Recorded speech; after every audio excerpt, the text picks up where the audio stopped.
30 గంటల పర్యటన, లెక్కకు మించిన ఒప్పందాలు, శత్రువుల తిక్క కుదిర్చే వ్యూహాలు, ట్రంప్కు టెంపర్ లేపే నిర్ణయాలు, వీటన్నింటికీ మరికొన్ని గంటలే మిగిలిన్నాయి. ఆల్రెడీ ట్రంప్ సుంకాలకు చెక్ పెట్టేలా, భారత్కు భారం తగ్గేలా మాస్కో నుంచి ప్రకటనలు వస్తున్నాయి. ఏకంగా $100 బిలియన్ ట్రేడ్, వాణిజ్య లోటు తగ్గించే వ్యూహాలు సిద్ధమని ప్రకటించింది. అంతేనా, భారత్తో చేసుకోబోయే ఒప్పందాలకు కూడా రష్యన్ పార్లమెంట్ ఆమోదముద్ర వేసింది.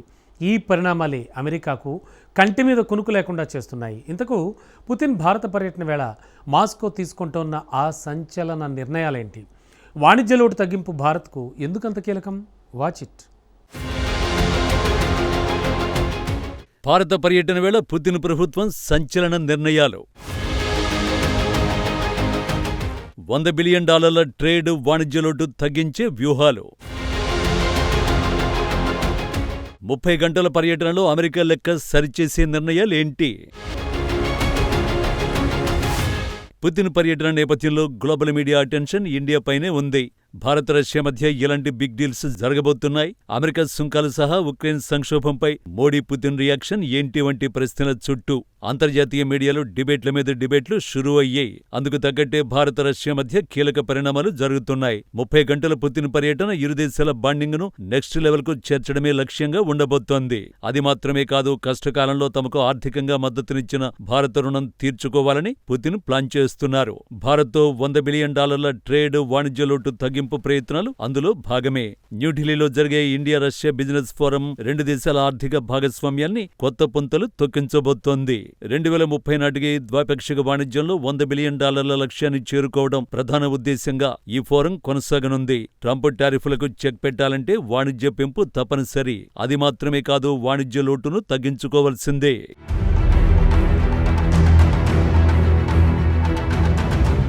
ఇటీవలి కాలంలో రష్యా భారత్ ద్వైపాక్షిక వాణిజ్యం భారీగా పెరిగింది. 2021 నాటికి కేవలం $1,300 కోట్ల ఉన్న ద్వైపాక్షిక వాణిజ్యం ప్రస్తుతం $63 బిలియన్ చేరింది.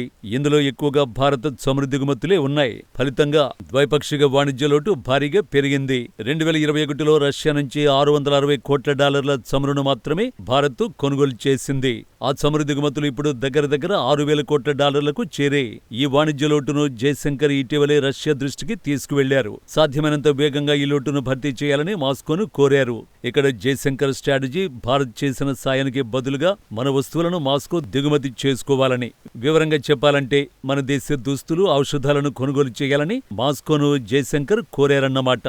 రష్యా ఆ పని చేస్తే అమెరికా సుంకాలతో వచ్చే నష్టాన్ని భర్తీ చేసుకోవడానికి అవకాశం కలుగుతుంది. అలాగే భారత్తో వాణిజ్య లోటు తీరే ఛాన్స్ కూడా ఉంటుంది. సింపుల్ గా చెప్పాలంటే అమెరికాలో విక్రయించలేని వస్తువులను రష్యాకు ఎగుమతి చేస్తే సుంకాల ప్రభావం బ్యాలెన్స్ అవుతుందన్నమాట. ఇప్పుడు ఆ దిశగానే రష్యా నుంచి హామీ వచ్చింది. That we consider to be our great friend, and people of India are great friends of us historically. So what is important that we have managed to ensure the growth of our trade volume for more than $63 billion.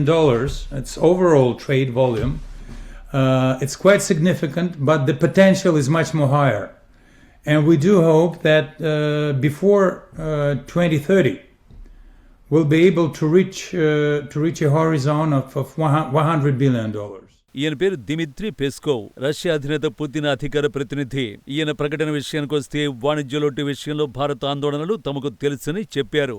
అందుకే దాన్ని balance చేసేందుకు దిగుమతులను గణనీయంగా పెంచుకుంటామని హామీ ఇచ్చారు. ద్వైపాక్షిక వాణిజ్యంపై ఇతర దేశాల ఒత్తిడి లేని వ్యాపార విధానాన్ని అభివృద్ధి చేయాల్సిన అవసరం ఉందన్నారు. అమెరికా ఆంక్షలు విధించినప్పటికీ భారత్కు ముడి చమురు సరఫరా తగ్గకుండా చూసేందుకు రష్యా ప్రయత్నిస్తోందని పెస్కోవ్ తెలిపారు. భౌగోళిక రాజకీయాలకు అతీతంగా పనిచేసే ఒక వాణిజ్య వ్యవస్థను అభివృద్ధి చేయాలని రష్యా కోరుకుంటున్నట్టు వెల్లడించారు. ఇరు దేశాల ద్వైపాక్షిక వాణిజ్యం 2030 నాటికి $100 బిలియన్ చేరుతుందని ఆశాభావాన్ని వ్యక్తం చేశారు. రక్షణ సహకారాన్ని మరింత విస్తరిస్తామని తెలిపారు. భారత్పై అమెరికా, పశ్చిమ దేశాల ఆంక్షలు అక్రమమని వ్యాఖ్యానించారు. మోడీ పుతిన్ల భేటీలో స్థానిక కరెన్సీలో వాణిజ్యం జరిపే అంశంపై చర్చ జరగనుందని పెస్కోవ్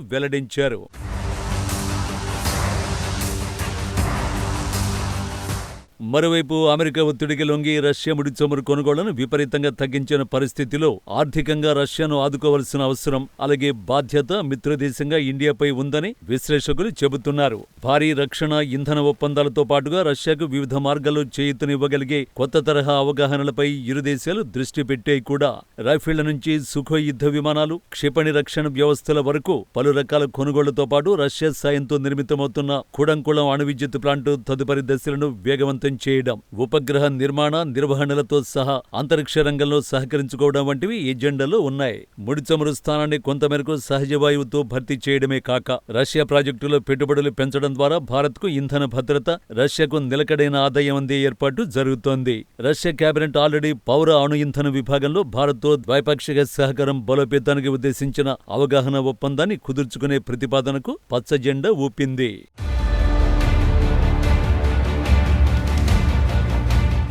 నిజానికి భారత్ అమెరికా వాణిజ్య చర్చలు కొలిక్కి వచ్చాయని, త్వరలోనే ఒప్పందం కుదరబోతోందని వార్తలొస్తున్నాయి. అలాగే ట్రంప్ చొరవతో ఉక్రెయిన్ యుద్ధం ముగింపు దిశగా అడుగులు పడుతున్నాయనే విశ్లేషణలు వినిపిస్తున్నాయి. అయితే మార్పుల తర్వాత ట్రంప్ ప్రతిపాదనకు పుతిన్ నో చెప్పారు. కాబట్టి సుదీర్ఘ యుద్ధం ముగింపు అంత తేలికైతే కాదు. రష్యాతో బంధం బలపడుతున్న వేళ భారత్ అమెరికా మధ్య వాణిజ్య ఒప్పందం అంత ఈజీ కాదు. అందుకే భారత రష్యా వార్షిక శిఖరాగ్ర సమావేశం ఇరు దేశాలకు కీలకం కాబోతోంది. పైగా రెండు దేశాలు తీసుకునే నిర్ణయాలు కుదుర్చుకునే ఒప్పందాల అమలులో అమెరికా వేలు పెట్టే అడ్డంకులు సృష్టించే అవకాశాలు కూడా ఉండవు. దశాబ్దాలుగా కొనసాగుతున్న భారత్ రష్యా స్నేహం ఎన్నటికీ చెరగనిది, చెదరనిది. 2024 జూలైలో ప్రధాని మోడీ రాకకు రష్యా ఎంతో సంతోషిస్తూ ప్రపంచ రాజకీయాలను ప్రభావితం చేసే పరిణామంగా అభివర్ణించింది. అదేవిధంగా పుతిన్ ప్రస్తుత పర్యటన ఉభయ దేశాల సంబంధాలను మరో ఎత్తుకు తీసుకువెళ్లడం ఖాయం. సింపుల్ గా చెప్పాలంటే ఏ రెండు దేశాల మధ్య దూరం పెంచాలని ట్రంప్ కుట్రలు చేశాడో ఆ రెండు దేశాలు కలిసి అమెరికా కుట్రల్ని తిప్పికొట్టేందుకు ఎంతో సమయం లేదు.